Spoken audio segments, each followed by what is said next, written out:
नमस्कार दोस्तों, मैं हूं ममता तिवारी और आप सभी का स्वागत करती हूं मेरे चैनल ममताज वे में। कैसे हैं आप सब, तो ये बताने के लिए कमेंट बॉक्स में जय माता दी हमेशा की तरह जरूर लिखिए। तो चलिए दोस्तों, आज हम इस वीडियो में जानेंगे महाअष्टमी के दिन सुबह से लेकर और शाम तक के संपूर्ण नियम विधि जानेंगे। महाअष्टमी के दिन हमें क्या क्या करने हैं, 2-3 उपाय है, बहुत अधिक महाशक्तिशाली उपाय है जिससे बहुत सारी बहनों की मनोकामनाएं पूर्ण हुई हैं। वो उपाय भी मैं आपके साथ शेयर करूंगी। तो चलिए वीडियो को शुरू करते हैं। सभी महत्वपूर्ण बातें ध्यान से समझ लीजिएगा और सुन लीजिएगा। तो इससे पहले दोस्तों, अगर आपको मेरा वीडियो पसंद आता है तो प्लीज़ आप मेरे चैनल को सब्सक्राइब कर दीजिएगा, बेल आइकन को प्रेस कर दीजिएगा, जिससे कि मेरे वीडियो के नए नोटिफिकेशन आप सभी के पास सबसे पहले पहुंचे।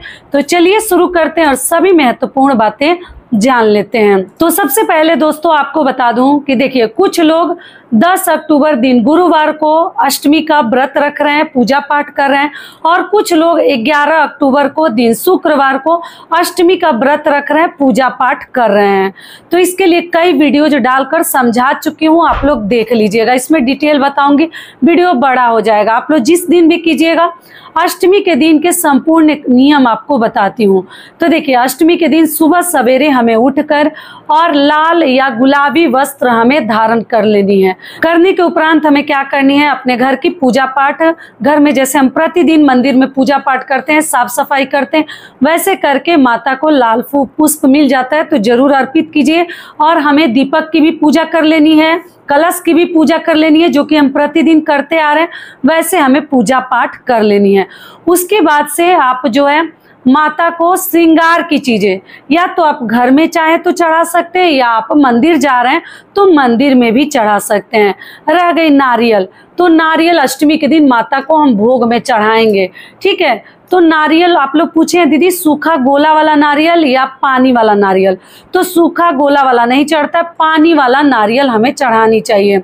आप जो है घर में भी चढ़ा सकते हैं, अगर आपके घर में कोई पुरुष है तो उनसे तोड़वा सकते हैं। महिलाएं अगर ना तोड़े तो ज़्यादा बेहतर है, लेकिन मान लीजिए आपके घर में पुरुष दूर हैं, बच्चे घर में नहीं है, तो क्या करेंगे, मजबूरी में हम ही तोड़ेंगे, महिलाएं ही तोड़ेंगी, या ब्राह्मण से, पंडित जी से आप लोग मंदिर में तोड़वा लीजिएगा। हर प्रकार के वीडियो समझाकर डाल चुकी हूँ। ये हो गया, तो आप मंदिर में भी चढ़ा सकते हैं या अपने घर में भी नारियल चढ़ा सकते हैं और श्रृंगार की चीज़ें। उसके बाद से आपको क्या करनी है, नारियल जब वहाँ चढ़ा लेते हैं तो आप जो है बाहर या जहाँ भी जगह बना हुआ है तोड़ने का, आजकल तो मंदिरों में मतलब ये व्यवस्था हटाया जा रहा है कि नारियल तोड़ने नहीं दे रहे हैं, सभी लोग जटा वाला नारियल चढ़ाते हैं कि लोग मंदिर को गंदा ना करें। तो आप देख लीजिएगा, अगर तोड़ते हैं तो आधा नारियल मंदिर में छोड़ दीजिएगा और आधा जो है प्रसाद के रूप में हमें घर लेकर आनी है। अगर आप लोग अष्टमी के दिन कन्या पूजन करते हैं तो आप लोग अष्टमी के दिन भी कन्या पूजन कर सकते हैं। और जो लोग 11 को करेंगे, अष्टमी का व्रत रखेंगे, तो उस दिन ही कन्या पूजन करेंगे। कुछ लोग जैसे 11 को अष्टमी और नवमी दोनों मिल रही है, और 10 को केवल अष्टमी है और कुछ समय के लिए सप्तमी भी है।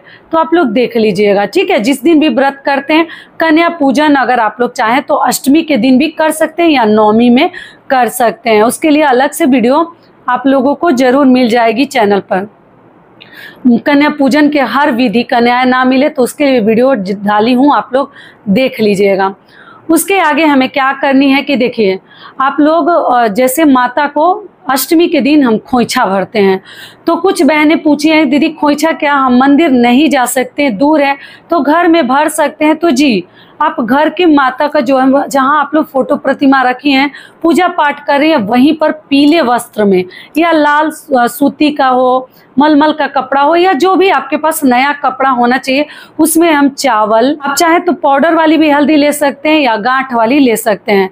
कुछ दक्षिणा उसमें डाल दीजिएगा, 11, 21, 51, जो आपकी मर्जी हो, इच्छा हो, सामर्थ्य हो, देख लीजिएगा।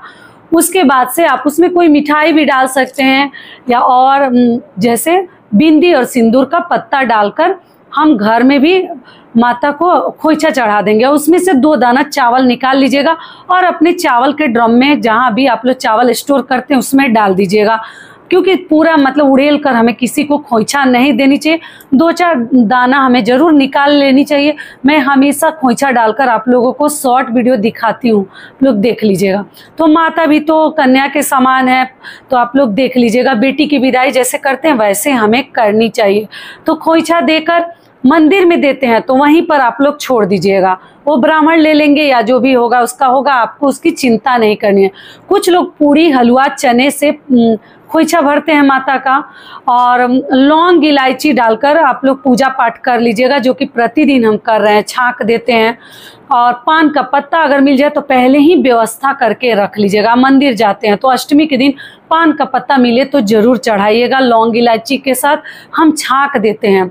तो मंदिर में छोड़ कर आ जाइएगा खोइछा, अगर घर में चढ़ाते हैं तो रखे रहिएगा। पंडित जी को, ब्राह्मण को जो भी चीज़ें वहाँ से आप लोग दान करना चाहते हैं उसके साथ वो भी दान कर दीजिएगा। और अष्टमी के दिन आप चाहें तो माता को चुनरी, साड़ी, ये सभी चीज़ें भी चढ़ा सकते हैं। टोटल आपकी श्रद्धा के ऊपर है, कोई जोर जबरदस्ती नहीं है कि नियम है चढ़ाना है तो चढ़ाना है, ऐसा कुछ नहीं है। अगर भगवान ने सब कुछ दिया है तो आप श्रद्धा से चढ़ा सकती हैं, क्योंकि महाअष्टमी नामी है। जो भी कार्य करते हैं ना उसमें हमें जैसे लगता है कि दुगुना फलों की प्राप्ति होती है। तो माँ महागौरी की हम पूजा करते हैं, माता के 8वें स्वरूप की, और नारियल का भोग लगाकर वो प्रसाद के रूप में व्रत रखी है तो भी, नहीं रखी है तो भी आप लोग खा सकते हैं। अगला ध्यान क्या रखनी है कि अगर मंदिर वगैरह आप लोग जाते हैं तो अष्टमी के दिन बहुत अधिक ज्वेलरी वगैरह पहनकर मंदिर ना जाएं, जो मैं हमेशा अपने वीडियोज में समझाती हूँ।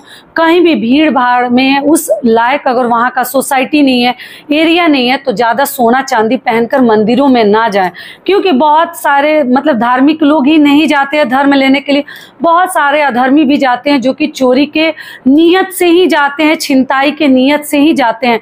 तो हमारा जो है कार्य बिगड़ सकता है। तो आप लोग बहुत सारा ज्वेलरी वगैरह पहन कर ना जाएं, कोई दिक्कत नहीं है। एक आर्टिफिशियल भी पहन सकते हैं आप लोग, या गले में धागा भी बांधकर पहनकर जा सकती हैं। देख लीजिएगा कि कैसे आपको जानी है। ये हो गया। घर में आप लोग जो भी मंगलसूत्र वगैरह पहनकर करनी है कर लीजिएगा।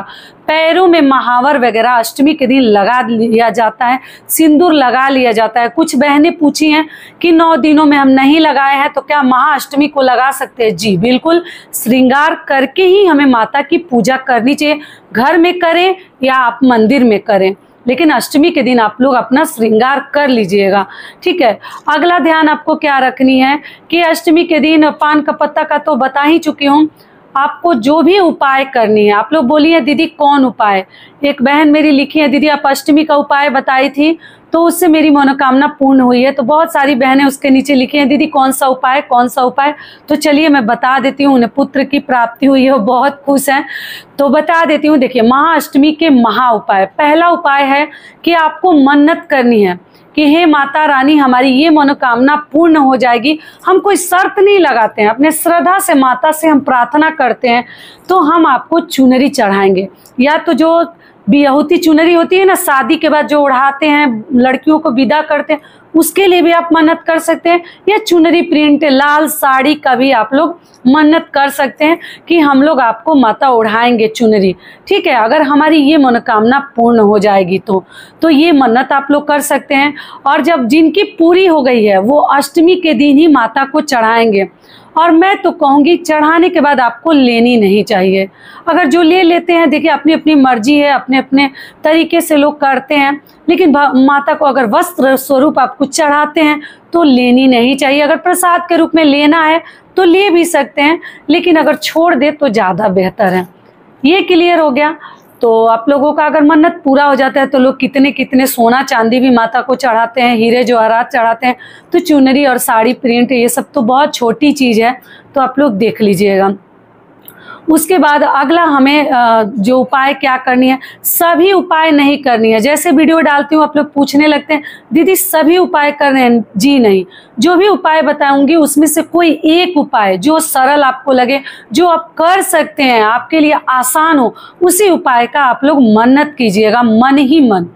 दूसरा उपाय क्या है, आप लोग मन्नत कीजिएगा कि हे माता रानी, हमारी ये मनोकामना अगर पूर्ण हो जाएगी, क्योंकि जब मनोकामना पूर्ण नहीं होती है ना तो हम छटपटाते रहते हैं, मन में मतलब हलचल सा होते रहता है, किससे पूछे, किससे कहें कि हमारा ये कार्य सिद्ध हो जाता। तो भगवान से कहिए, किसी से कहने की जरूरत नहीं है, भगवान के सामने प्रार्थना कीजिए, हाथ जोड़िए कि हे भगवान, हमारी ये मनोकामना पूर्ण कीजिए, कि हमारा मन खुश कीजिए, प्रसन्न कीजिए कि हम आपके लिए ये कार्य करें, पूजा पाठ करें, घर में कीर्तन करवाएं, या जो भी आपके सामर्थ्य में है। तो आप लोग क्या कीजिएगा कि मन्नत कीजिएगा कि हे माता रानी, हमारी ये मनोकामना पूर्ण हो जाएगी तो हम 9 दिनों का नवरात्रि का व्रत रखूंगी या रखूंगा, या 2 दिनों का रखूंगा या रखूंगी, 9 दिनों का पाठ करूंगा, कलश स्थापना करूंगा। तो ये भी मनोकामना आप लोग कर सकते हैं। अखंड ज्योति में जलाऊंगा, अपने अपने हिसाब से आप लोग कर लीजिएगा। ये हो गया दूसरा। तीसरा उपाय क्या है कि आप लोग अपने घर से पान, फूल और इलायची और लौंग लेकर जाइएगा, उसमें सिंदूर भी लगा दीजिएगा और माता के चरणों में अर्पित कर दीजिएगा। और लगाकर पूजा पाठ हो जाने के बाद उसे आप लोग, मान लीजिए कहीं गुम हो जाता है तो आप दूसरे का भी फूल ले सकते हैं। अगर पान आपका गुम हो जाए, चीज़ें भीड़ भाड़ बहुत ज़्यादा रहती है, या केवल छुआ के स्पर्श करा के भी आप लोग रख सकते हैं, मुट्ठी में स्पर्श करा लीजिए और पकड़ लीजिए और माता को प्रार्थना करके लेकर घर आ जाइए, कहीं स्थिर रख दीजिए। अगर गुम हो जाता है मान लीजिए तो वहाँ से किसी का चढ़ाया हुआ फूल भी ले सकते हैं, केवल अपना ही नहीं लेनी है, और लेकर आकर रख दीजिए। आपकी मनोकामना अगर पूर्ण हो जाती है तो ऐसे पड़े रहने दीजिए। आप लोग पूछते हैं बाद में क्या करें, कोई बात नहीं, उसको जतन से स्थिर कहीं रख दीजिएगा और सुखा कर थोड़ा सा रखिएगा कि सड़े गले ना। और किसी भी शुभ कार्य के लिए जाते हैं, विवाह, शादी, लड़का देखने, लड़की देखने, या किसी कार्य के लिए, तो आप लोग उसको लेकर भी जा सकते हैं। ठीक है, तो इस प्रकार से तीसरा उपाय ये भी कर लीजिएगा। माता रानी चाहेंगी, दुर्गा जी चाहेंगी तो आपकी मनोकामना अवश्य पूर्ण होगी। एक बार मन में विश्वास करके आप लोग कीजिएगा। मैं तो बहुत सारा उपाय नहीं बताती हूँ, और ये भी उपाय बहुत सारी बहनें जानती हैं, फिर भी जो नए जुड़े हैं उनके लिए ये उपाय बता दी। अगला क्या है, फल छोड़ने वाला, जो कि मैं सावन में बताई थी। तो बहुत सारे लोगों का जैसे खंडित हो गया है उपाय, जो फल छोड़े थे वो गलती से आप लोग खा लिए हैं। तो ठीक है, नवरात्रि में अष्टमी के दिन आप लोग माता के सामने फिर से जिस फल का त्याग करनी है आप लोग त्याग कर सकते हैं। तो और साल भर आपको नहीं खानी है, जो कि पूरा डिटेल बता चुकी हूँ। मन्नत अगर पूरा हो जाता है तो उसके बाद आप लोग खाइएगा, अगर नहीं भी पूरा होता है तो 1 साल तक का इंतजार कीजिएगा, उसके बाद उस फल को आप लोग खाइएगा। तो 4 महाशक्तिशाली उपाय बता दी, चारों नहीं करना है, किसी एक उपाय को आपको करनी है। तो आशा करती हूँ आपको सभी बातें अच्छे से समझ में आ गई होगी। और दोस्तों, आप सभी से एक छोटी सी रिक्वेस्ट है, अगर वीडियो पसंद आता है तो चैनल को पक्का सब्सक्राइब कर दीजिएगा और वीडियो को लाइक कर दीजिएगा, क्योंकि आपके एक लाइक से हमें बहुत अधिक हिम्मत और प्रेरणा मिलती है। तो जरूर कीजिएगा, बिल्कुल मत भूलिएगा, ऐसे तो आप लोग करते हैं। और आप लोग चाहें तो मुझे इंस्टाग्राम पे भी फॉलो कर सकते हैं। ठीक है, और अगला कार्य आपको क्या करनी है, ये हो गई उपाय की बातें। उसके बाद से हम अष्टमी के दिन माता की पूजा पाठ जैसे प्रतिदिन करते हैं करेंगे। करने के उपरांत हम क्या करेंगे कि बैठकर, अगर आपका पाठ बाकी है तो पाठ को संपूर्ण कीजिए। सप्तशती दुर्गा जी का अगर पाठ बाकी है तो, क्योंकि नवमी के दिन बहुत अधिक कार्य रहते हैं। जो 11 को व्रत रखेंगे उनके लिए तो और भी अधिक कार्य रहेगा, तो आप लोग देख लीजिएगा। पूजा पाठ वाले सभी कार्य आप 11 को भी कर सकते हैं, जैसे नारियल वगैरह तोड़ने वाला, या आप लोग 10 को भी करेंगे तो किसी भी प्रकार का नुकसान नहीं है, क्योंकि 10 को भी मैक्सिमम लोग व्रत रख रहे हैं। आप अपना देख लीजिएगा, दोनों दिन में जो दिन आपको अच्छा लगे, श्रद्धा आए कि नहीं हम इसी दिन करेंगे, तो आप लोग कर सकते हैं। ठीक है, अगला कार्य आपको क्या करनी है कि उसके बाद से हम माता की आरती जैसे हवन करेंगे।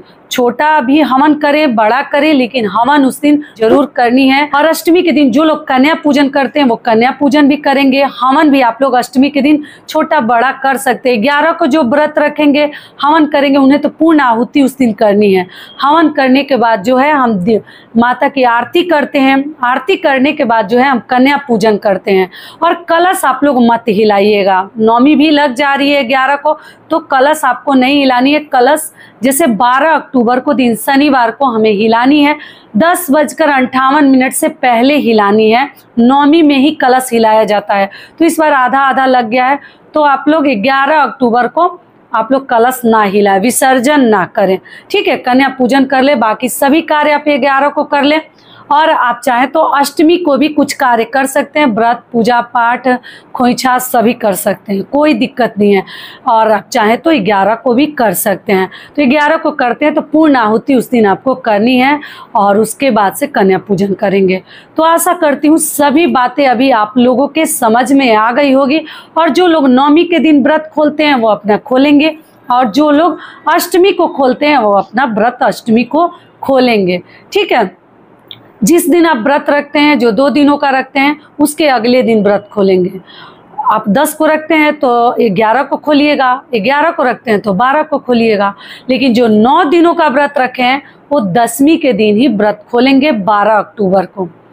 तो आशा करती हूँ कि सभी बातें अभी आप लोगों के समझ में आ गई होगी। तो ये वीडियो मेरा यहीं तक का था, फिर मिलती हूँ एक नए वीडियो में। तब तक के लिए नमस्कार। स्वस्थ रहिए, सुरक्षित रहिए और जहाँ कहीं भी रहिए खूब खुश रहिए। धन्यवाद।